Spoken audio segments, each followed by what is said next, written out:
Қайырлы күн баршаңызға. Бізде Орал қаласында 31 мамырда сағат 2-де қалалық конференция болайын деп жатыр. Соған, мінекей қараңыздар. Бізде очередь билетке очередь болып жатыр. Мінекей Ардақ ханым, Алия ханым, Гүлбаршын ханым барлығы билет алып жатыр.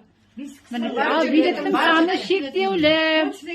Гүлбаршын ханым алып жатыр, мінекей қараңыздар. Неше аласты болсын Гүлбаршын ханым? Турцияға саяхат, өнімдерге ұтысы болсын. Очередьте тұрмыз. Бәрі очередьте тұр. Мінекей Ардақ ханым алған, Турцияға барайын деп отыр. Қараңыздар, ал баршаңызға сәттілік тілеймін. Ал естігендеріңіз болса, естімей қалғандарыңыз болса, хабарласыңыздар, келіңіздер. Менің телефон нөмірім 87-152-32-02.